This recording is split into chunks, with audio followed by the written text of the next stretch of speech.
الله وبركاته. الحمد لله نحمده ونستعينه ونستغفره ونؤمن به ونتوكل عليه ونعوذ بالله من شرور أنفسنا ومن سيئات أعمالنا. من يهده الله فلا مضل له ومن يضلله فلا هادي له، وأشهد أن لا إله إلا الله وحده لا شريك له، ونشهد أن سيدنا ومولانا محمدا عبده ورسوله الذي أرسل إلى الناس كافة بشيرا ونذيرا وداعيا إلى الله بإذنه وسراجا منيرا. أما بعد فقد قال الله تعالى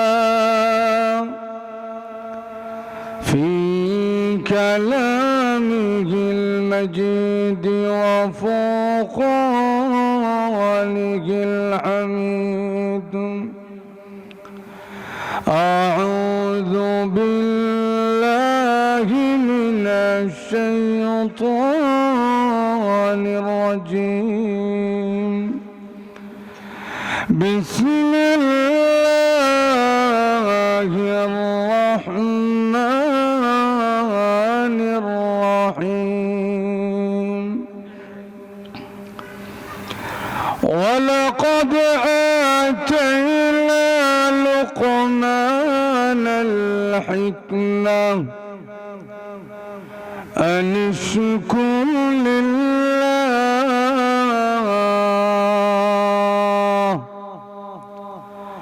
ومن يشكر فإنما يشكر لنفسه، ومن كفر فإن الله غني حميد. وقال رسول الله صلى الله عليه وسلم: لا يزال الله يغرس في هذا الدين غرسا يستعملهم في طاعته.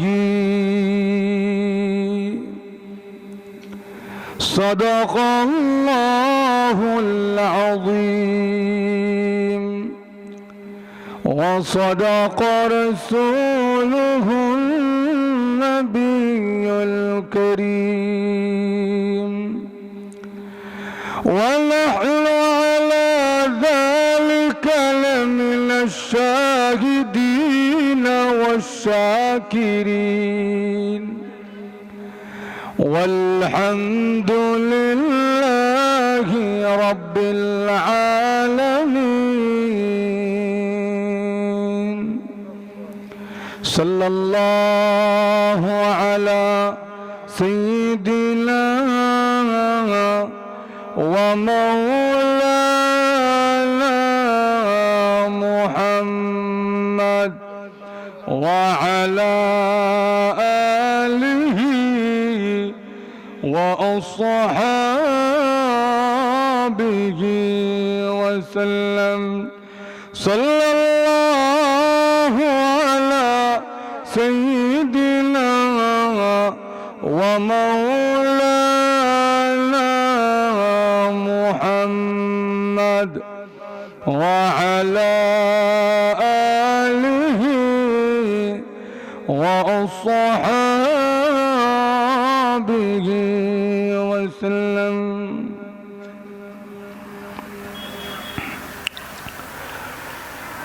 ঐতিহ্যবাহী United club কর্তৃক আয়োজিত 3 দিনব্যাপী 28তম বার্ষিক তাফসীরুল কোরআন মহাসম্মেলনের আজকে প্রথম দিনের অত্র অধিবেশনের অত্যন্ত শ্রদ্ধাভাজন সভাপতি, উপস্থিত মুআজ্জাজ মুকাররম ওয়াজিবুল ইহতিরাম উলামায়ে কেরাম, সুধী মণ্ডলী এবং সর্বস্তরের ধর্মপ্রাণ মুসলমান ভাইরা, পর্দার অন্তরালে অবস্থানরত অত্যন্ত শ্রদ্ধেয়া মা ও বোনেরা, কর্তৃপক্ষ থেকে আমাকে বলা হয়েছে সূরা লুকমানকে সামনে রেখে আলোচনা পেশ করার জন্য। তাই আমি আপনাদের সামনে পবিত্র কোরআন শরীফের সূরা লুকমানের একখানা আয়াতে কারিমা তিলাওয়াত করেছি। রাসূল করিম সাল্লাল্লাহু আলাইহি ওয়াসাল্লামের রেখে যাওয়া অসংখ্য অগণিত হাদিস মুবারক থেকে একখানা হাদিস পাঠ করেছি। আমার যে বিষয়, এই সূরার নাম সূরা লুকমান। লুকমান একজন ব্যক্তির নাম। ওনার পরিচয়টা কি এটা আগে আমাদের জানা দরকার। তাফসীরে ইবনে কাসীরের মধ্যে আনছেন লুকমান আলাইহিস সালামের 2টা পরিচয়। প্রথম পরিচয় হলো উনি আইয়ুব আলাইহিস সালামের ভাগ্নে ছিলেন, আর দ্বিতীয় আরেকটা পরিচয় পাওয়া যায়, কেউ কেউ বলেন উনি আইয়ুব আলাইহিস সালামের খালাতো ভাই ছিলেন, কেউ কেউ বলছেন উনি একজন পয়গম্বর, একজন নবী ছিলেন। কিন্তু এই রিওয়ায়াতটা দুর্বল। সঠিক রিওয়ায়াত, সঠিক পরিচয় হলো উনি আল্লাহর পয়গম্বর ছিলেন না, কিন্তু মহান আল্লাহ রাব্বুল আলামিনের একজন খাস বান্দা ছিলেন। ওনার দৈহিক বাহ্যিক গঠনটা অত সুন্দর ছিল না। উনি দেখতে ছিলেন কালো, নাক মোটা ছিল, পা ফাটা ছিল, আর উনি আবিসিনিয়ার একজন গোলাম ছিলেন, কৃতদাস। ওনার কাজ ছিল উনি জঙ্গলে কাঠ ছিঁড়তেন। এই একজন লোক যিনি দেখতেও সুন্দর না, আবার আরেকজনের কৃতদাস গোলাম। এই লোকটার এত ইজ্জত আর এত সম্মান যে মহান আল্লাহ রাব্বুল আলামিন তার নামে কোরআন শরীফে একটা সূরার নাম আনছেন। কি কি কাজের কারণে, তার কি কি গুণ এবং বৈশিষ্ট্যের কারণে মহান আল্লাহ তাকে এত নিয়ামত দিয়েছেন, মহান আল্লাহ তাকে এত সম্মান আর এত ইজ্জত দিয়েছেন, এই বিষয়টা আমাদের জানা দরকার। লক্ষ্য করে দেখেন, মহান আল্লাহ রাব্বুল আলামিন কোরআন শরীফে আল্লাহর নবী ১৬ লক্ষ সাহাবায়ে কেরামের মধ্য থেকে শুধুমাত্র একজন সাহাবী হযরত যায়েদ বিন হারেসা রাদিয়াল্লাহু তাআলা আনহুর নামটা কোরআন শরীফের মধ্যে আনছেন। ফালাম্মা ক্বাদা যাইদুম মিনহা ওয়াতারা, এছাড়া আর একজন সাহাবীর নামও কোরআন শরীফের মধ্যে নেই। আবু বকর সিদ্দিক রাদিয়াল্লাহু তাআলার মতন এত সম্মানিত মানুষ, যেই আবু বকর সিদ্দিক রাদিয়াল্লাহু তাআলাকে স্বয়ং মহান আল্লাহ রাব্বুল আলামিন নিজে সাহাবী বলে ডাক দিয়েছেন। ওনার সাহাবী হওয়ার দলিল কোরআন শরীফের মধ্যে আসছে। হিজরত করার সময় যখন ওনারা একটা গুহায় আশ্রয় নিয়েছিলেন, আর মক্কার কাফেররা আল্লাহর নবীকে খুঁজতে খুঁজতে নবীজির এত কাছে চলে এসেছিলেন যে যদি তারা এরকম ভাবে নিচে তাকাইতো তাহলেই তারা নবীজি এবং আবু বকর সিদ্দিক রাদিয়াল্লাহু তাআলাকে দেখে ফেলত। এমন অবস্থায় আবু বকর সিদ্দিক রাদিয়াল্লাহু তাআলা ভয়ে থরথর করে কাঁপা আরম্ভ করছেন। আল্লাহর নবী ডাক দেবেন, আবু বকর, দুশ্চিন্তার কোনো কারণ নাই, কারণ এই গুহার মধ্যে শুধু আমি আর তুমি না, আমরা দুইজন ছাড়াও তৃতীয় আরেকজন আছেন। ওনার নাম কি? নবীজির এই কথাটা আল্লাহ কোরআনে আনছেন। ইয ইয়াকুলু লিসাহিবিহি, যখন নবীজি তার সাহাবীকে বললেন, লা তাহজান ইন্নাল্লাহা মা'ানা, আবু বকর দুশ্চিন্তাগ্রস্ত হয় না, টেনশন করো না, মহান আল্লাহ রাব্বুল আলামিন আমাদের সঙ্গে আছেন। আল্লাহ নিজে আবু বকর সিদ্দিক রাদিয়াল্লাহু তাআলাকে সাহাবী বলে সম্বোধন করছেন। আবু বকর সিদ্দিক রাদিয়াল্লাহু তাআলা এমন মানুষ ছিলেন, সুনান ইবনে মাজার মধ্যে আছে, হযরত আলী রাদিয়াল্লাহু তাআলা বলছেন, কানা রাসূলুল্লাহ সাল্লাল্লাহু আলাইহি ওয়াসাল্লাম খায়রুন নাস, নবীজি ছিলেন পৃথিবীর সর্বশ্রেষ্ঠ মানুষ। ওয়া খায়রুন নাসি বা'দা রাসূলিল্লাহ সাল্লাল্লাহু আলাইহি ওয়াসাল্লাম আবু বকর সিদ্দিক, আর নবীজির পরে तमाम পৃথিবীতে আল্লাহর নবীর পরে যদি কেউ সর্বশ্রেষ্ঠ হয়ে থাকে তাহলে ওই লোকটার নাম হলো আবু বকর সিদ্দিক। একটু জোরে বলেন না। কিন্তু সেই আবু বকর সিদ্দিক রাদিয়াল্লাহু তাআলার নামটা আল্লাহ পবিত্র কোরআনে আনেন নাই। আল্লাহর নবী আরেকজন সাহাবী ছিলেন, ওনার নাম হলো উবাই ইবনে কাআব রাদিয়াল্লাহু তাআলা। ওনার ব্যাপারে আল্লাহর নবী বলছেন, কানা আকরাউহুম লিকিতাবিল্লাহ। উবাই ইবনে কাআব রাদিয়াল্লাহু তাআলা বলেন, সাহাবায়ে কেরামের মধ্যে সবচাইতে বড় কারি। কেমন কারি? একদিন আল্লাহর নবী গিয়া বলেন, উবাই, তোমার কাছে আমি সূরা লাম ইয়াকুনিল লাযিনা কাফারু, যেটা কোরআনের ভাষায় সূরাতুল বাইয়িনা, আমি সূরাতুল বাইয়িনা তোমার কাছে তেলাওয়াত করে শোনাই, তুমি আমার তেলাওয়াতটা একটু শোনো। উবাই ইবনে কাআব রাদিয়াল্লাহু তাআলা আল্লাহর নবীকে ডাক দেয়া বলেন, আগো নবীজি, যেই নবীকে কোরআন শিখাইছেন স্বয়ং আল্লাহ, যেই নবীর উপর কোরআন নাজিল হয়েছে, ওই রসুলের তেলাওয়াত আমি শুনবো, এত বড় সাহস এখনো আমার হইছে না। আপনাদের জামে মসজিদের ইমাম সাহেব যদি একজন সাধারণ মানুষকে গিয়া বলে, হুজুর ভাই সাহেব আমার তেলাওয়াতটা একটু শুনেন, উনি ডাক দেয়া বলবে, হুজুর মাফ ও চাই, দোয়া ও চাই। জোরে বলেন ঠিক না? আমার তেলাওয়াত না আপনি শুনবেন, আপনারটা আমি কেমনে শুনি? উনি বলেন, আমার তেলাওয়াত তো আপনি শুনবেন, আপনার তেলাওয়াত আমি শুনবো, এত বড় বেয়াদবি আমি করতে পারবো না।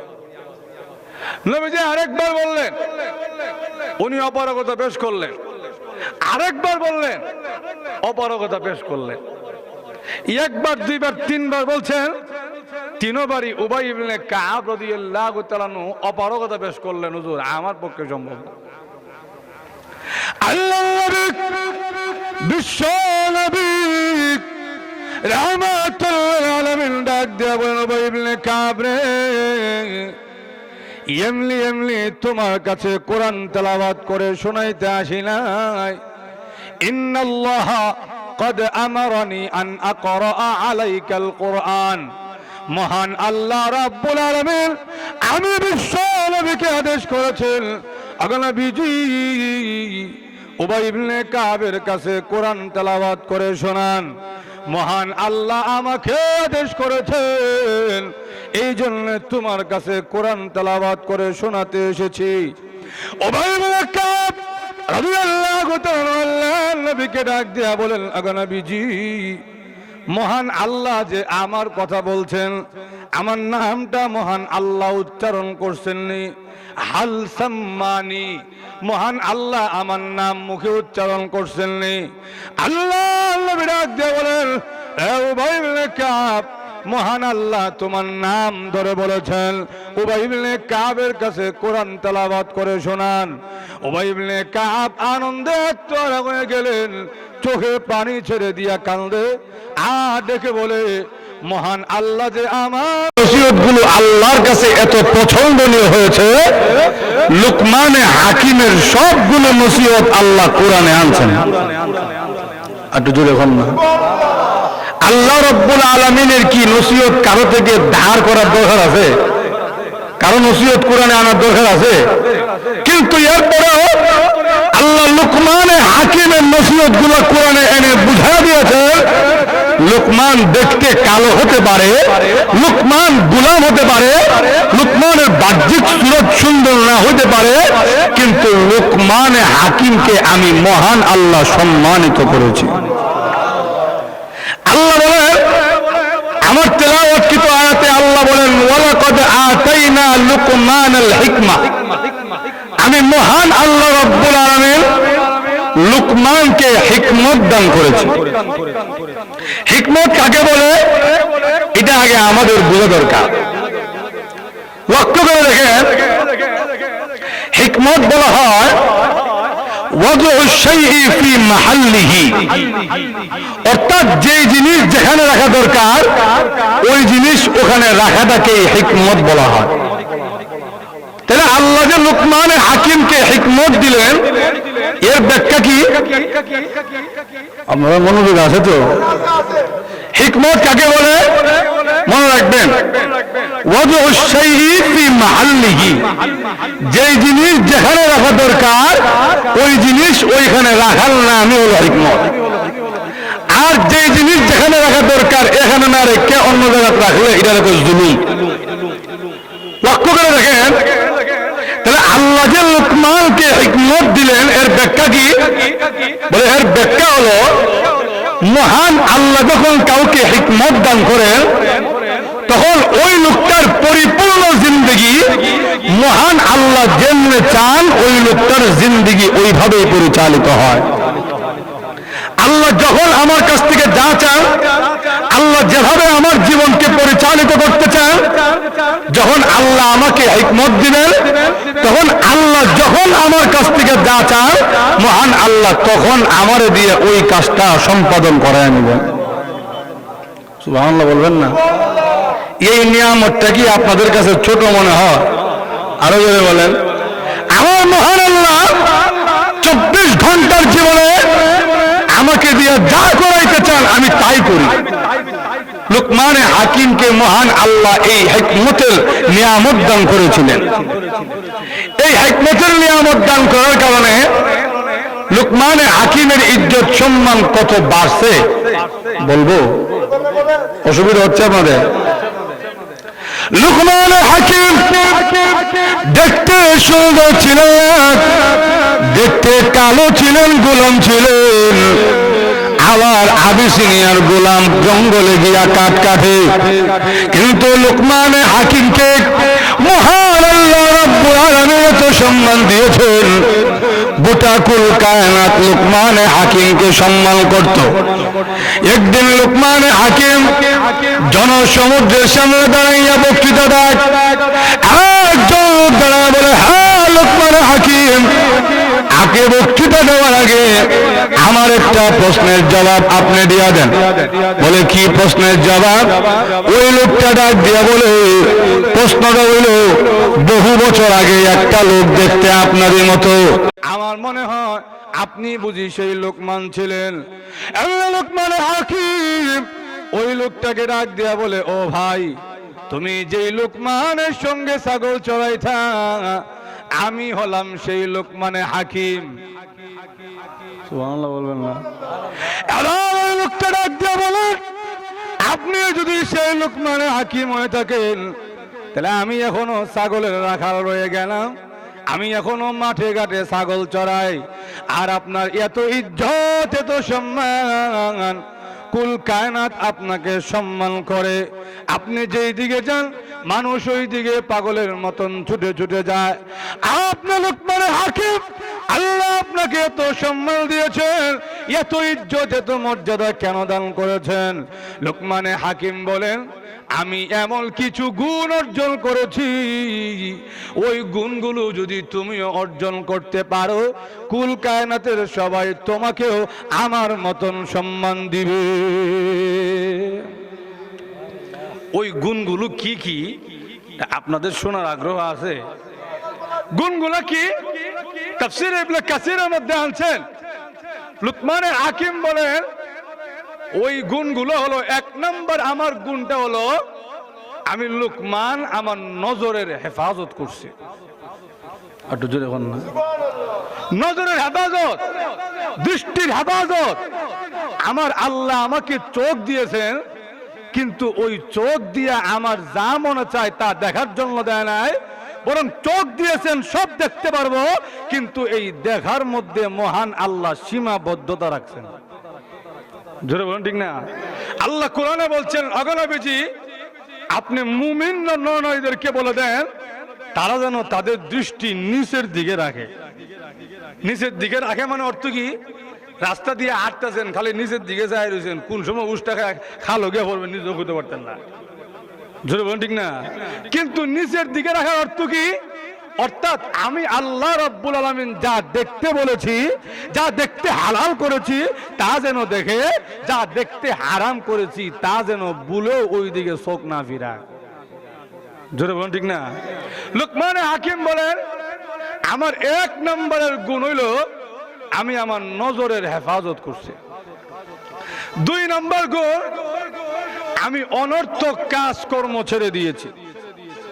যেই কাজের কোনো অর্থ নাই, যেই কাজের কোনো মূল্য নাই, যেই কাজের কোনো প্রয়োজনীয়তা নাই, এমন কাজ করা কোনো মুসলমানদের বৈশিষ্ট্য হইতে পারে না। আপনারা আমার মাত বুঝেন তো? নবীজি বলেন, মিন হুসনি ইসলামিল মারই তারকুহু মা লা ইয়ানি।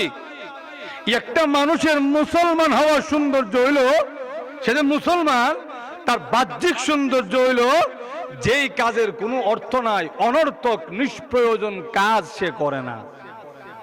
জোরে বলুন ঠিক না? আপনি এমন একটা কাজ করতেছেন যেই কাজে কোনো অর্থ নাই।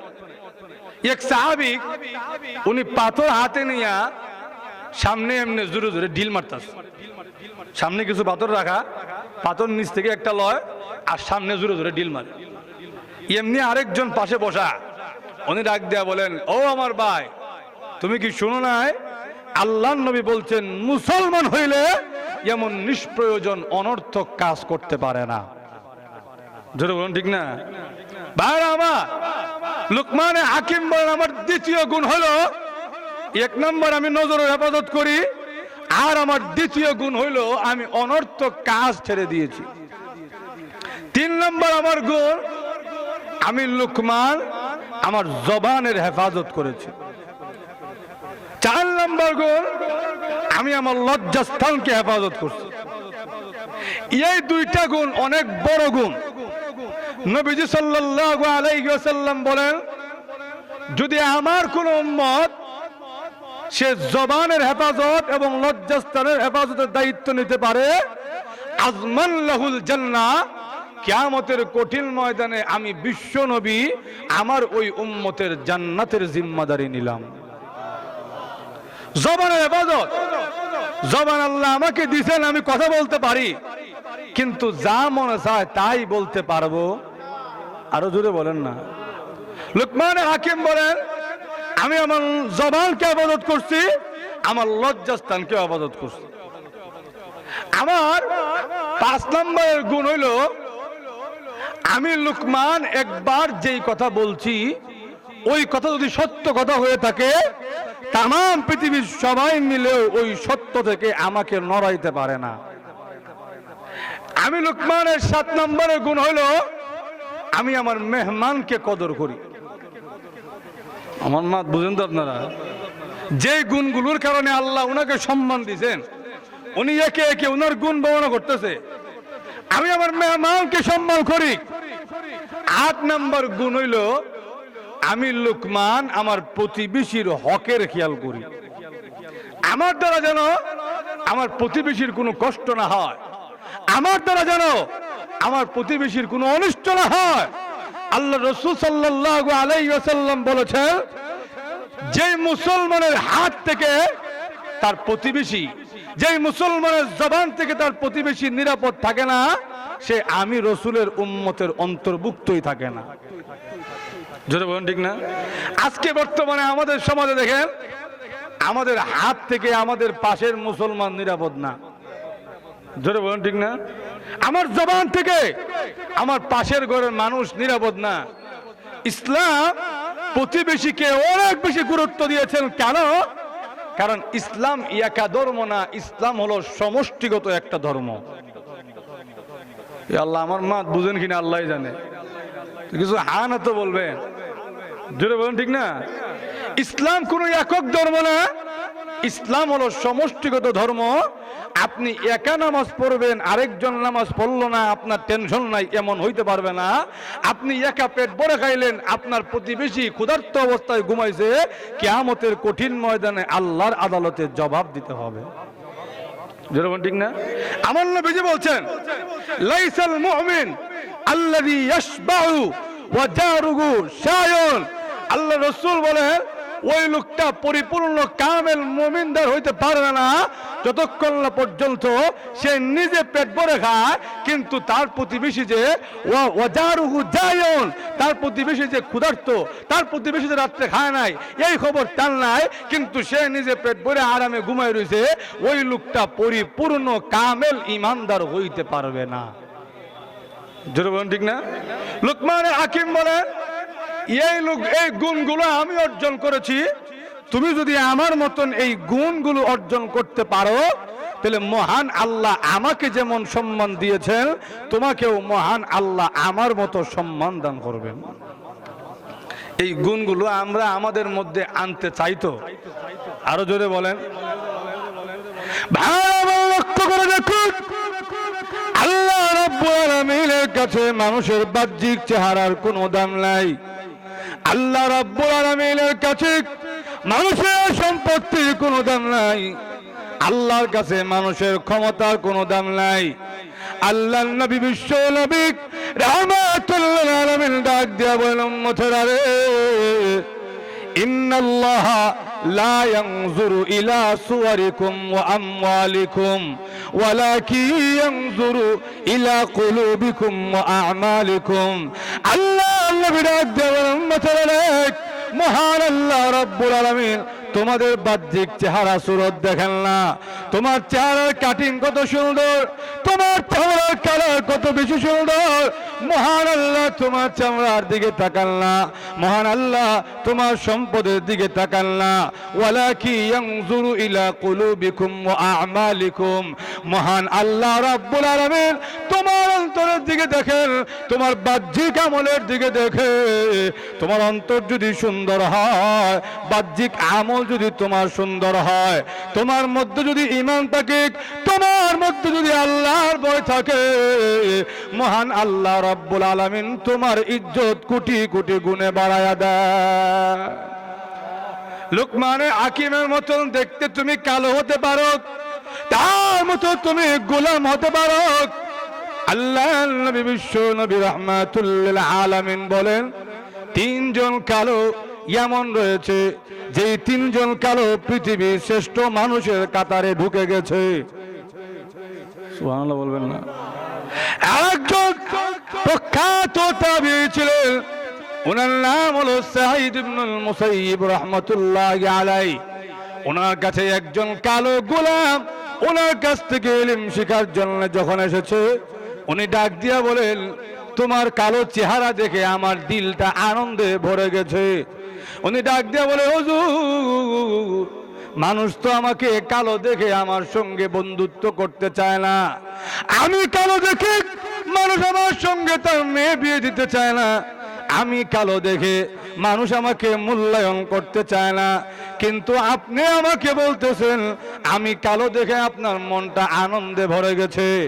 তাবিঈ সাঈদ ইবনুল মুসাইয়িব রাহমাতুল্লাহি আলাইহি ডাক দিয়া বলেন, তুমি কালো হতে পারো, কিন্তু তিনজন কালো এমন আছে যেই তিনজন কালো পৃথিবীর শ্রেষ্ঠ মানুষের কাতারের মধ্যে চলে গেছে।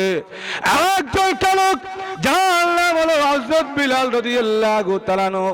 বিলাল রাদিয়াল্লাহু তাআলা আনহু দেখতে কালো ছিলেন, কোনো ইজ্জত ছিল না, কোনো সম্মান ছিল না। কিন্তু আল্লাহর নবী বিশ্ব নবী রাহমাতুল লিল আলামিন ডাক দিয়া বলেন, বিলাল রে, কি এমন কাজ করেছো? আমি বিশ্ব নবী যখন জান্নাত ভবনে গেলাম, আমি এমনি তাকায়া দেখি জান্নাতের ভিতরে কার যেন পায়ের জুতার খসখস আওয়াজ শোনা যায়। জিবরাইলকে ডাক দিয়া বললেন, জিবরাইল, আপনারা বলেছিলেন আমি বিশ্ব নবীকে আল্লাহ সর্বপ্রথম জান্নাতে দিবেন। এখন তো দেখা যায় আমার আগে কে যেন জান্নাতের ভিতরে পায়চারি করে। মনে তো হয় আমার আগে কেউ বুঝি জান্নাতে চলে গিয়েছে। জিবরাইল আলাইহিস সালাম আল্লাহর নবীকে ডাক দিয়া বলেন, নবীজি, মহান আল্লাহ আপনার আগে কাউকে জান্নাতে দিবে না, দিতে পারেন না। কিন্তু জান্নাতের ভিতরে যে পায়ের জুতার আওয়াজ শোনা যায়, ওই জুতার আওয়াজ হলো আপনার কালো সাহাবী বিলালের। বিলালের এত ইজ্জত আর এত সম্মান, বিলাল হাটে মদিনার অলিগলিতে বিলালের পায়ের জুতার আওয়াজ শোনা যায় জান্নাতে। শুধু তাই নয়, আরেকজন কালো ছিলেন, ওনার নাম হলো মাহজা রাদিয়াল্লাহু তাআলা আনহু। উনি আমিরুল মুমিনিন হযরত ওমর রাদিয়াল্লাহু তাআলা আনহুর আযাদকৃত গোলাম ছিলেন। মাহজা রাদিয়াল্লাহু তাআলা আনহু এত ইজ্জত আর এত সম্মান, জান্নাতের মাঝখান দরজা থেকে মাহজাকে ডাকা হবে। আল্লাহর নবী বলেন, আরেকজন কালো হলেন লুকমানে হাকিম। লুকমানে হাকিম দেখতে কালো হতে পারে, কিন্তু আল্লাহ রাব্বুল আলামিন লুকমানে হাকিমকে এত সম্মান দিয়েছেন, স্বয়ং লুকমানে হাকিমের নাম কোরআন শরীফের মধ্যে এনেছে। ভাইরা আমার, এই জন্য বাহ্যিক চেহারা সুরত দিয়া মানুষ সম্মানিত হইতে পারে না, ধন সম্পদ দিয়েও মানুষ সম্মানিত হইতে পারে না, ক্ষমতার দাপট আর চেয়ার দিয়েও মানুষ সম্মানিত হইতে পারে না। জোরে বলেন, ঠিক না? বলে কেন? আচ্ছা বলেন তো দেখি, আমাকে যে আল্লাহ সৌন্দর্য দান করেছেন, আল্লাহ যে আমাকে সুন্দর বানাইছেন, এই সুন্দর সব সময় থাকবো নি? আরো জোরে বলেন না। সুন্দর কিছুদিন পরে বুড়ো হইল, চামড়া যখন নরম হয়ে যাবো কি, এই সুন্দর আর থাকতো না। জোরে বলেন, ঠিক না? ক্ষণস্থায়ী, আর ক্ষণস্থায়ী কোনো কিছু দিয়া চিরস্থায়ী সফলতা সম্মান অর্জন করা যায় না। আবার বলেন তো দেখি, আল্লাহ আমাকে লাখ লাখ কোটি কোটি টাকা সম্পদ দান করছেন, বলেন তো দেখি এই সম্পদ আজকে আমার আছে, কালকে থাকবে এমন কোন গ্যারান্টি আছে? তো এমন কত ধনী ছিল, আগের দিনও সে কোটি কোটি টাকার মালিক, আজকে সব হারাইয়া নিঃস্ব হইয়া পথের ফকির হয়ে বসে। আমাদের ঢাকা গুলিস্তান একটা মার্কেট আছে, নাম শুনছেন নি আপনারা? নাম শুনছেন না? গুলিস্তান মার্কেটে গত কয়েক বছর আগে আগুন লাগছে, স্মরণ আসেনি আপনাদের? ওই গুলিস্তান মার্কেটে এমন অনেক ব্যবসায়ী ছিলেন যাদের দুইটা তিনটা দোকান ছিল, দুই তিন দোকানে গোডাউন মিলে কোটি কোটি টাকার সম্পদ মাল ছিল, কিন্তু সব পুরে ছাই খাই হইয়া সকালবেলায় যেই লোকটা কোটি কোটি টাকার সম্পত্তির মালিক ছিল, সন্ধ্যাবেলায় এবার পথের ভিখারি হইয়া বইছে। জোরে বলেন ঠিক না? তাহলে সম্পদও চিরস্থায়ী না, সৌন্দর্য চিরস্থায়ী না, ক্ষমতার দাপটও চিরস্থায়ী না। যদি ক্ষমতার দাপট চিরস্থায়ী হইতো তাহলে ফেরাউন না মরবার সময় সাগরে চুবাইয়া ডুবাইয়া মরল না বলে। ফেরাউনরে যখন আল্লাহর দিকে আহ্বান করছে, ফেরাউন কয় আল্লাহকে, আল্লাহরে চিনি না, আনা রব্বুকুমুল আলা, আমি তোমরা সবচাইতে বড় খোদা। না আরো আসতে কোন নাউজুবিল্লাহ। কেমন খোদা? মরবার সময় যে সাতরায়া সাগরটা পারিব এই ক্ষমতা খোদার নাই। জোরে বলেন ঠিক না? আর আমার চেহারার চামড়ার কালার দেখে যদি আল্লাহ সম্মান দিতেন, তাহলে আবু লাহাবকেও আল্লাহ সম্মান দিতেন। আবু লাহাবের নাম কিন্তু আবু লাহাব না, তার মূল নাম ছিল আব্দুল উজ্জা, কিন্তু তারে আবু লাহাব বলা হইতো কেন?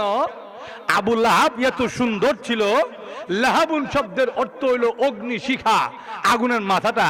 আগুনের মাথা যেমন টকটকে লাল হয়ে থাকে, আবু লাহাব সুন্দরের কারণে এমন টকটকে লাল হয়ে থাকতো।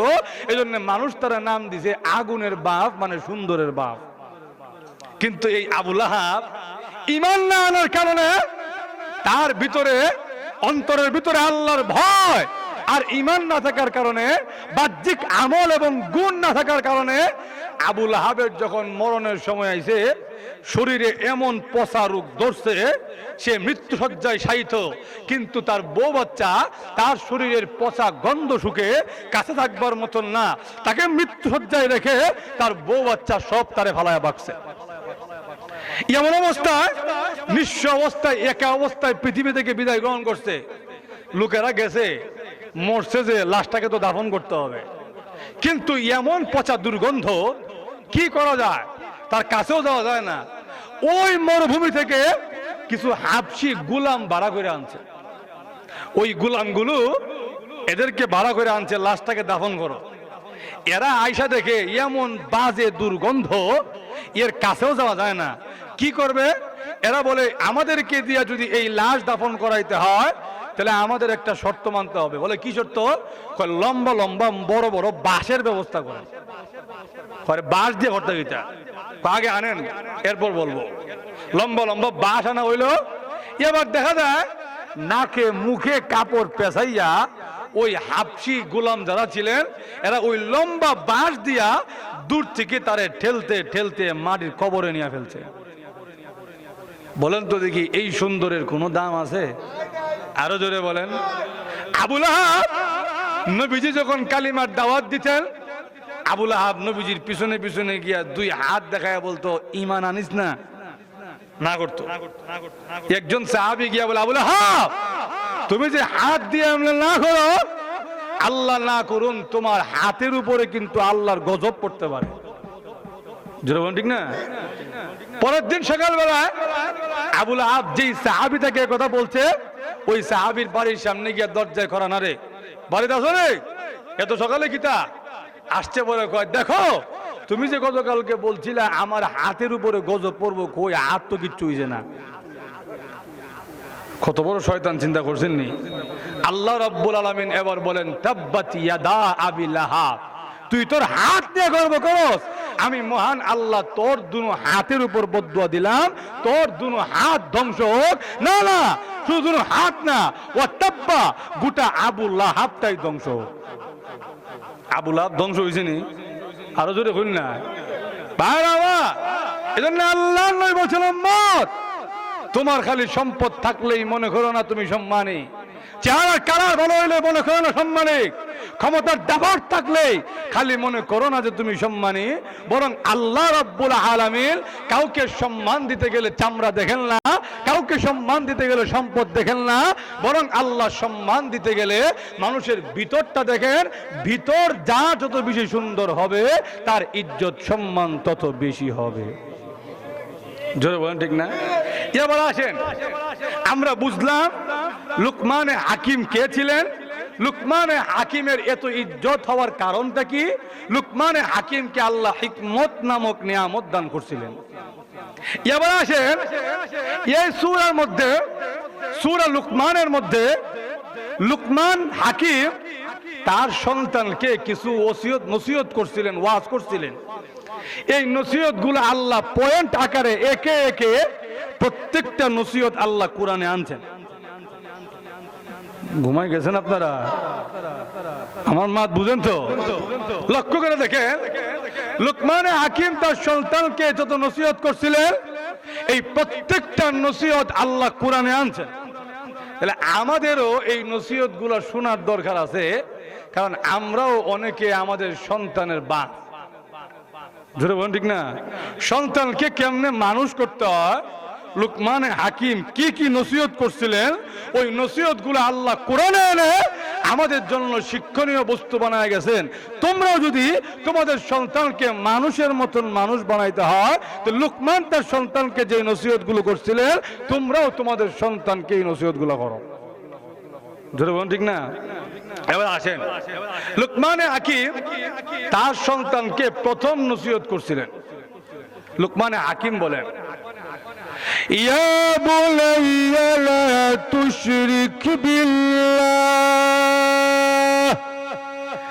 ইন্নাশ শিরকা লাযুলমুন আযীম।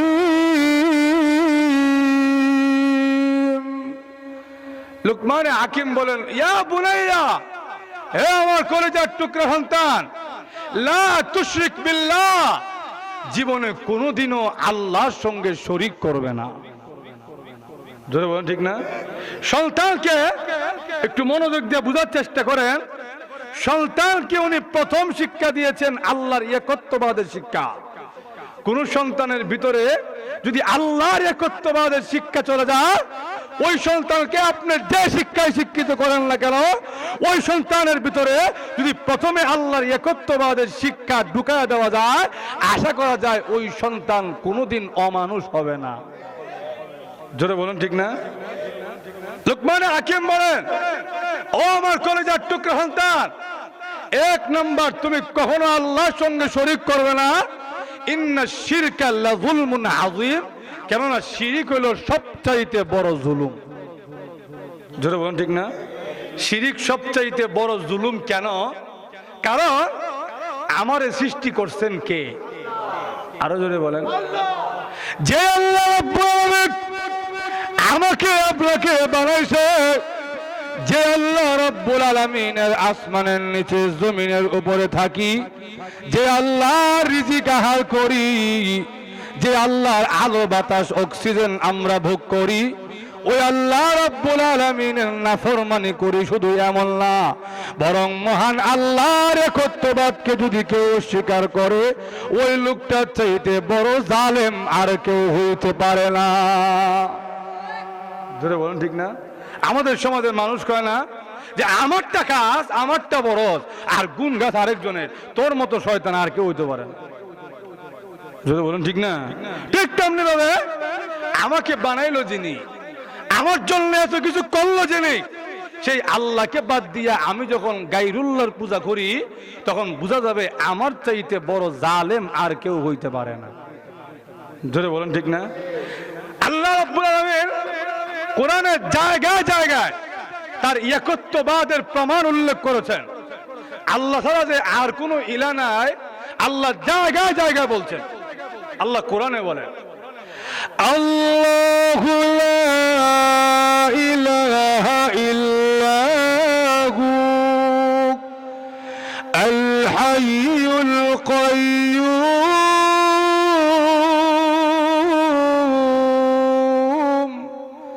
আল্লাহ বলেন, আমি আল্লাহ এমন আল্লাহ, আমি ছাড়া আর কোনো মাবুদ, আরো জোরে বলেন, মাবুদ নাই। কেন?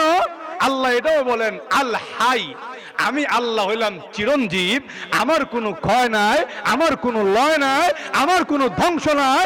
যার ক্ষয় আছে, যার লয় আছে, যার মরণ আছে, যার ধ্বংস আছে, সে কোনোদিনও মাবুদ হইতে পারে।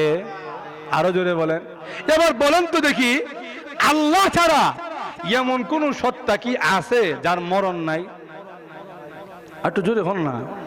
আল্লাহ ছাড়া এমন কোন সত্তা কি আছে যার ক্ষয় নাই? আল্লাহ ছাড়া এমন কোন সত্তা কি আছে যার ধ্বংস নাই? একটু জোরে বল না। আল্লাহ নিজে কোরআনে বলেন, কুল্লু মান আলাইহা ফান ওয়া ইয়াবকা ওয়াজহু রাব্বিকা যুল জালালি ওয়াল ইকরাম। আল্লাহ বলেন, এই পৃথিবীতে যা কিছু দেখো সব কিছু ধ্বংসশীল, সব কিছু ধ্বংস আছে, ক্ষয় আছে, লয় আছে, বাকি থাকবে একমাত্র সম্মান ও মর্যাদার অধিকারী আল্লাহ। যদি বলেন ঠিক না? আল্লামা ইবনুল কাইয়িম আল জাওজি রাহমাতুল্লাহ আলাইহি ওনার কিতাবের মধ্যে আনছেন, যখন কিয়ামত হয়ে যাবে, অসুবিধা হচ্ছে আপনাদের, যখন কিয়ামত হয়ে যাবে আল্লাহ রাব্বুল আলামিন আজরাইল আলাইহিস সালামকে বলবেন, ও আজরাইল, কে কে বাকি আছে দেখো। আজরাইল আলাইহিস সালাম বলবেন, আল্লাহ সব ধ্বংস হয়ে গেছে, খালি আমরা বড় বড় 4 জন ফেরেশতা আছে। আল্লাহ বলবেন, বাকি 3 জনের জান কবজ করে ফেলো, বাকি 3 জনের জান কবজ করে দেওয়া হবে। এবার ডাক দিয়ে বলবে, আর কে আছে? আজরাইল আলাইহিস সালাম বলবেন, আল্লাহ এখন শুধু আমি আছি আর আপনি আছেন, আপনার তো ক্ষয় নাই, লয় নাই, ধ্বংস নাই, আর আমার তো ক্ষয় আছে, মরণ আছে, ধ্বংস আছে, কিন্তু আল্লাহ আমার জানটা যে কবজ করব এমন কোন আজরাইল তো নাই। আমি সবার জান কবজ করছি, কিন্তু আমার জান যে কবজ করবে এমন আজরাইল তো নাই। আল্লাহ বলেন, তোমার আজরাইল না থাকলেও তোমার জান কবজ করার ব্যবস্থাও রাখছি। ঠিক না? আল্লাহ রাব্বুল আলামিন আজরাইল আলাইহিস সালামকে ডাক দিয়ে বলবে, আজরাইল রে, যাও আসমান জান্নাত আর জাহান্নামের মাঝখান দিয়ে চলে যাও। জান্নাত আর জাহান্নামের মাঝখান দিয়ে যখন যাবে, আমি আল্লাহ রাব্বুল আলামিন তোমার জান কবজ করার ব্যবস্থা করে ফেলবো। আজরাইল আলাইহিস সালাম জান্নাত আর জাহান্নামের মাঝখান দিয়ে যখন যাবে, মহান আল্লাহ রব্বুল আলামিন আজরাইল আলাইহিস সালামের রূহকে আদেশ করবেন যেন তার শরীর থেকে, দেহ থেকে আলাদা হয়ে যায়। যেই মাত্র আল্লাহ রব্বুল আলামিনের নির্দেশ পাবে, আজরাইল আলাইহিস সালামের রূহটা যখন বের হয়ে যাবে, আজরাইল আলাইহিস সালাম এমন জোরে চিৎকার করবে, পৃথিবীতে যদি কোনো মানুষ তখন বেঁচে থাকতো, ওই লোকটা আজরাইল আলাইহিস সালামের চিৎকার শুনে কলিজা ফেটে মরণ হয়ে যেত। এবার আল্লাহ রাব্বুল আলামিন দুনিয়ার দিকে ঝুঁকবেন, দুনিয়ার দিকে উকি দিয়ে ডাক দিয়ে বলবেন, এ দুনিয়া, আমি মহান আল্লাহ তোমাকে বড় সুন্দর করে বানাইছিলাম, তোমার ভিতরে আমি আল্লাহ কিছু রাজা বাচ্চা দিয়েছিলাম, ওই রাজা বাচ্চাগুলো ক্ষমতা পাইয়া, সম্পদ পাইয়া আমি আল্লাহর কথা মানে নাই, বরং নিজেদেরকে তারা বাদশা মনে করছে, নিজেদেরকে তারা প্রভু মনে করছে। আজকে ওই রাজা বাচ্চারা কোথায় গেল? লিমানিল মুলকুল ইয়াউম, আজকে রাজত্ব কার হাতে? কিন্তু দুনিয়া থেকে উত্তর আসলে, দুনিয়া থেকে উত্তর দেওয়ার মতন আর কেউ নাই। তখন আল্লাহ রাব্বুল আলামিন নিজেই নিজের প্রশ্নের উত্তর দিয়া বলবেন, লিল্লাহিল ওয়াহিদিল কাহ্হার। আজকে রাজত্ব একমাত্র কার হাতে? আরো জোরে বলেন। তাহলে এমন মাহবুদের ইবাদত আমাদের করতে হবে যেই মাহবুদের কোনো ক্ষয় নাই, লয় নাই, ধ্বংস নাই, সেই মহান আল্লাহ রাব্বুল আলামিন ছাড়া আমাদের আর কোনো মাহবুদ। আরো জোরে বলেন। সন্তানকে 1 নম্বরে এই শিক্ষা দিতে হবে, সন্তান তুমি যা করার করো, যে শিক্ষায় শিক্ষিত হওয়ার ইচ্ছা তুমি হও, কিন্তু অন্তরের ভিতরে এই শিক্ষা রাখতে হবে যেই আল্লাহ তোমারে বানাইছে ওই আল্লাহর সঙ্গে কাউকে শরীক করা যাবে না। যেটা বলেন ঠিক না? গেল 1 নাম্বার। 2 নম্বরে এবার লুকমানে হাকিম সন্তানকে আখিরাতের ভয় ঢুকাই দিয়েছে। আল্লাহ ঘুমাই গেছে। 2 নম্বর নসিহত করছে। কি নসিহত? একদিন না একদিন আমাদেরকে কিয়ামতের কঠিন ময়দানে দাঁড়াতে হবে কি হবে না? আরো জোরে বলেন। ওই দিন আমরা এই দুনিয়াবী জীবনে, কারণ হায়াত 60 বছর, কারো 70 বছর, কারো 80 বছর, কারো 100 বছর, কারো আর চাইতে বেশি বছর। কিন্তু আল্লাহ রাব্বুল আলামিন বলেন, তুমি তোমার 100 বছরের হায়াতে যা যা করছো, ছোট্ট একটা সরিষার দানা পরিমাণ আমলও যদি করে থাকো, ওই আমলটাও কিয়ামতের কঠিন ময়দানে আমি আল্লাহ হাজির করতে পারবো। জোরে বলেন ঠিক না? বলেন তো এবার, এই ভয়টা যদি আমাদের কারো অন্তরে থাকে, কারো যদি স্মরণে থাকে যে আমার প্রত্যেকটা আমল আল্লাহর দরবারে পেশ করা হবে, আমার প্রত্যেকটা আমল আল্লাহর সামনে দাঁড়াইয়ে আমাকে জবাব দিতে হবে, আল্লাহ আমার প্রত্যেকটা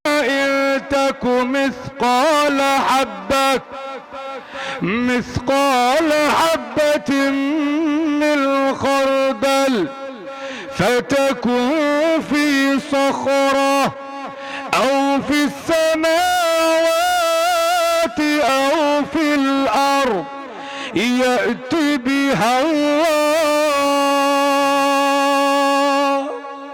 লুকমান হাকিম বলেন, ও আমার কলেজার টুকরা সন্তান, তোমার একটা আমল যদি ইনতাকু মিসকালা হাববাতিন মিন খারদাল, তোমার একটা নেক আমল যদি, তোমার যে কোনো কাজ যদি সরিষার দানা পরিমাণও হয়। কি এর দানা? আরো জোরে বল না। সরিষার দানা কি বড় না ছোট? আরো জোরে। লুকমান হাকিম বলেন, সরিষার দানা পরিমাণ ছোট আমলও যদি তোমার হয়, আর ওই দানা যদি তুমি পাথরের ভিতরে লুকায় রাখো, অথবা আকাশে লুকায় রাখো, অথবা জমিনের নিচে লুকায় রাখো, আল্লাহ রাব্বুল আলামিন কিয়ামতের কঠিন ময়দানে ওই আমলটা সামনে নিয়ে আসতে পারেন। আরো জোরে এখন না। এই ভয়টা, ও আমার সন্তান, তুমি যে আমলই করো না কেন, কিয়ামতের কঠিন ময়দানে আল্লাহর আদালতে জবাব দিতে হবে। এই ভয়টা যদি আমরা আমাদের সন্তানদের ভিতরে দিয়ে দিতে পারি, আশা করা যায় আমার সন্তানও সুসন্তান হবে। জোরে বলেন ঠিক না? আজকে বর্তমানে যত খারাপ কাজ দেখেন, খুন, ছিনতাই, রাহাজানি, ডাকাতি, দুর্নীতি, সুদ, ঘুষ, যা দেখেন, এর পিছনের মূল কারণ হলো মানুষের অন্তরে আল্লাহ এবং আখিরাতের ভয় উঠে গেছে। জোরে বলেন ঠিক না? আমিরুল মুমিনিন ওমর রাদিয়াল্লাহু তাআলা, উনি একবার মরুভূমি সফরে গেছেন। যা দেখে এক রাখাল কিছু ছাগল নিয়ে আসতেছে। অসুবিধা হচ্ছে আপনাদের? এক রাখাল কিছু ছাগল নিয়ে আসতেছে। উনি মনে মনে ভাবলেন, আজকে এই রাখালটার ইমানটা পরীক্ষা করে লাই। খালি মরুভূমিত বইয়া, এই মদিনাতে বসা রাজধানীর মানুষের ইমান ঠিক করলাম, মরুভূমির অবস্থা কি এটাও তো আমাদের দেখা দরকার আছে। গেছে রাখাল, এদিকে রাখাল যেই মাত্র গেছে, উনি জিজ্ঞেস করে, তুই আমারে চিনছ? বলে, না চিনলাম না। ওই চিনছত না, ভালো হয়েছে, কারণ চিনলে তোর ইমানটা পরীক্ষা করতে কষ্ট হয়ে যেত। যখন ঠিক না, সে যদি বুঝতো তার সামনে প্রেসিডেন্ট দাঁড়াই রয়েছে, তাহলে কি মনে যা আছে তা হইলে হইলে। ওমর রাদিয়াল্লাহু তাআলা বলেন, এক কাজ কর, আমি অনেক দূরের মুসাফির, পেটের মধ্যে খিদা, তোর একটা ছাগল আমার কাছে বিক্রি করে দে, আমি আনলো না টাকা দিয়ে নিব, তোর একটা ছাগল আমার কাছে বিক্রি করে দে, বিনিময়ে আমি পয়সা দিব নে। তাহলে দেখ, হিসাব করে দেখ, তুইও বিনা পুঁজিতে ব্যবসা করলি, আর আমারও এই মরুভূমির মাঝখানে খাওয়ান পাইতাম কই, তোর ছাগলের দুধ দোহন করে আমার পেটের ক্ষুধা নিবারণ করবো। মাগনা নিতাম না, টাকা দিয়ে নিব, কিন্তু যেহেতু সুরের মাল, এজন্য পুরা দাম দিতাম না, অর্ধেক দাম দিতাম। জোরে বলেন ঠিক না? আমাদের সমাজেও দেখবেন মানুষ সুরের মাল পুরা দাম দিয়ে কিনে না। জোরে বলেন ঠিক না?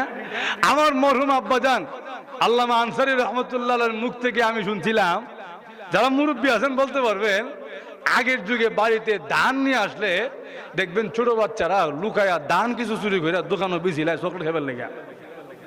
জোরে বলেন ঠিক না? আমার আব্বা বলে, আমিও আমার কুর্সি করে কিছু ধান চুরি করে দিলাইছি, ছোটবেলা দিলাইছি দোকানে, যে কিছু চকলেট লজেন্নি পাওয়া যায়, দিলাম দোকানে। হাসা কত হয়েছে? হাসা কত 10 টাকা হয়েছে। 10 টাকা, এতগুলো ধান দিলাম, 10 টাকা কেমন হয়েছে? ধানের মন কত করে ধরছেন? 200 টাকা। 200 টাকা গতকালকে বাজারে আব্বা ধান বিক্রি করলো 300 টাকা, আপনি কোন 200 টাকা এত কম ধরলেন কেন? এমনি দোকানদার ওই টাকা বেশি কথা কইলে তোর বাপের কাছে কইয়া দিব। জোরে বলেন ঠিক না? এখন কই থাক, আব্বার কাছে কোয়ার দরকার নাই, যা হইছে তাই দিলেন। তো চোরের মাল মানুষে পুরো দাম দিয়ে কিনতে চায়। আরো জোরে বলেন। উনিও বলেন আমি পুরো দাম দিব না, তবে মূল্য দিব, একবার মাগনা নিতাম না, হিসাব করে দেখ, আজি থাকলে বল, এখনই ব্যবসা করে ফেলি। ওই রাখালটা মাথার থেকে নিয়ে পা পর্যন্ত তাকে হয়, লম্বা তো কম হয়েছে না, আকল বুদ্ধি বুঝি এখন হয়েছে না। হ্যাঁ, আপনি কি জানেন না আমি একজন মালিকের অধীনে চাকরি করি, আমার মালিক তো আমাকে 20টা ছাগল দিয়ে পাঠাইছে, এখন যদি একটা ছাগল না থাকে, ছাগল যদি হয় 19টা, তো আমি আমার মালিকের সামনে কি জবাব দিব? উনি কয় মালিকরে কি বলবি আমি তোরে শিখাইয়া দিই। মালিকরে গিয়া বলবি পাহাড়ের মাঝখান থেকে এক বাঘ এসে আপনার ছাগলের পালে আক্রমণ করছে, ছাগল একটা নিয়ে গেছে, আমি আর আটকাইতে পারি নাই। তোর মালিককে বিশ্বাস করবে, কারণ মাঝে মাঝে এমন বাঘে আক্রমণ করে। ঠিক না? ওই রাখাল চোখে পানি ছেড়ে দিয়ে কান্দে আর দেখে বলে, এরে পথিক, মহান আল্লাহ তোমার মতন নাফরমানের চেহারা যেন আমারে আর না দেখায়। তুমি কি উমরের আইন জানো না? তুমি কি উমরের চিনো না? উমর যদি একবার তোমার কথা জানতে পারে, তোমারও গড্ডান থাকবে না, আমারও আর গড্ডান থাকবে না।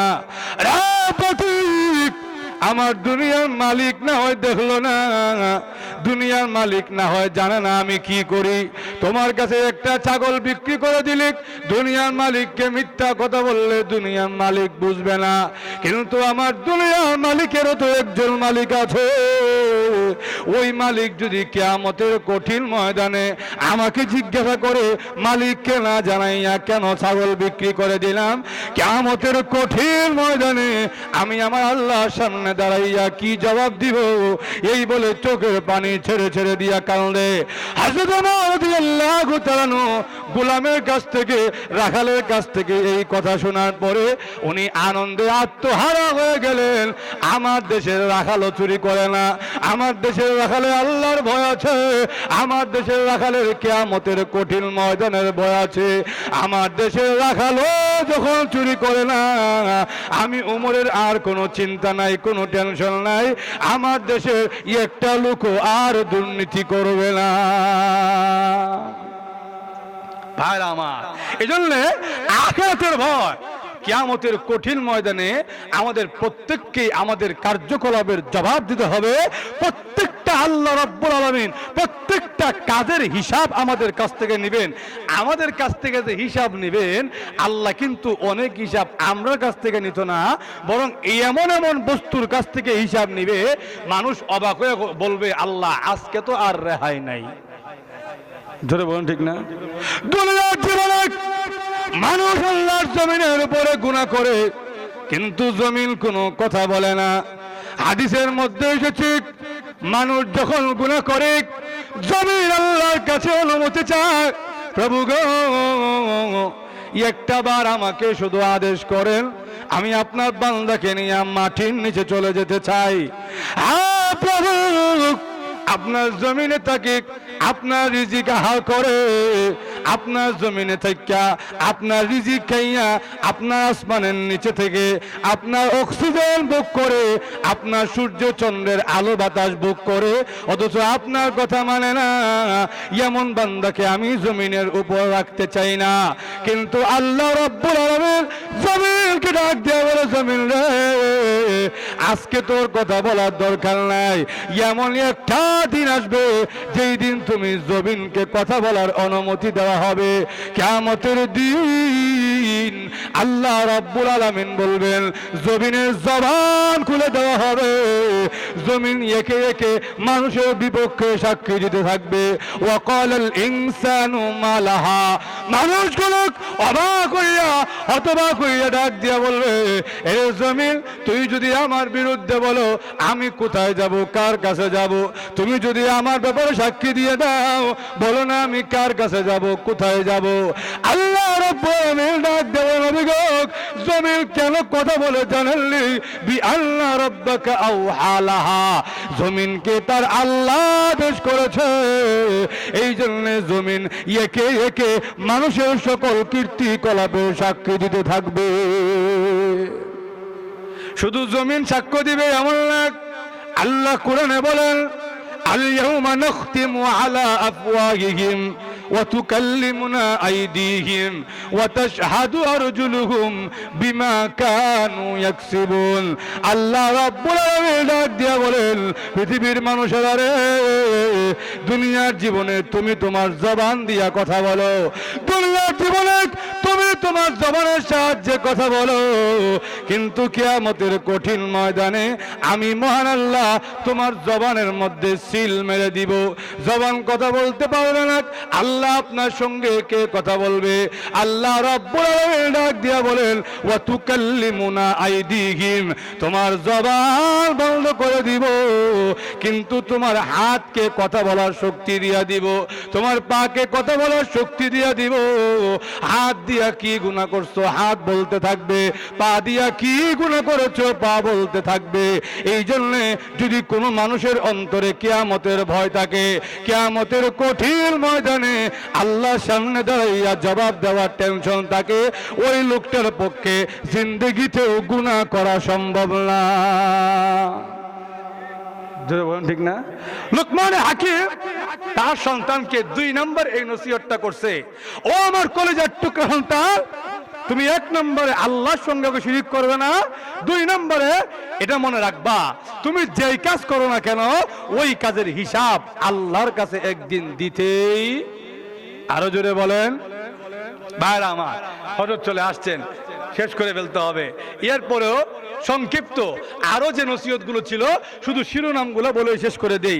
লুকমান হাকিম 3 নম্বরে বলেন, ইয়া বুনাইয়া আকিমিস সালাহ, ও আমার কলিজার টুকরা সন্তান, আল্লাহর জন্য নামাজ আদায় করতে হবে। জোরে বলেন ঠিক না? আমরাও আমাদের সন্তানদেরকে নামাজের আদেশ করতে হবে কি হবে না? ওয়ামুর আহলাকা বিসসালাহ, তোমার পরিবারকে তোমার বাল বাচ্চাকে নামাজের আদেশ করো। নবীজি বলেন মুরু আওলাদাকুম বিসসালাহ ওয়া হুম আবনাউ সাবঈ সিনিন, তোমার ওহুম আবনাউ সাবঈ সিনিন, তোমার সন্তানরা যখন 7 বছর বয়সের হবে তখন থেকেই নামাজের আদেশ দেওয়া আরম্ভ করো। জোরে বলেন ঠিক না? ভাইরা আমার, এরপর লুকমান হাকিম বলেন খালি একা নামাজ পড়লে হবে না, ওয়ামুর বিল মারুফ ওয়ানহা আনিল মুনকার, সমাজের মানুষে ভালো কাজের আদেশ করো, খারাপ কাজ থেকে বিরত রাখার চেষ্টা করো। জোরে বলেন ঠিক না? আপনি একা নামাজ পড়লেন, লগের জন্য নামাজ পড়েন, আপনার খবরও নাই, তাহলে জীবনেও কশ্চিনকালেও এই পৃথিবীকে শান্তি সুন্দর সমৃদ্ধ পৃথিবী গড়তে সম্ভব হবে? আরো জোরে বলেন। একা আমল করলে হবে না, তুমি যেমন নামাজ পড়বা আমল করবা, আরেকজন তোমার ভাইকেও নামাজের প্রতি আমলের প্রতি উৎসাহ উদ্বুদ্ধ প্রদান করতে হবে।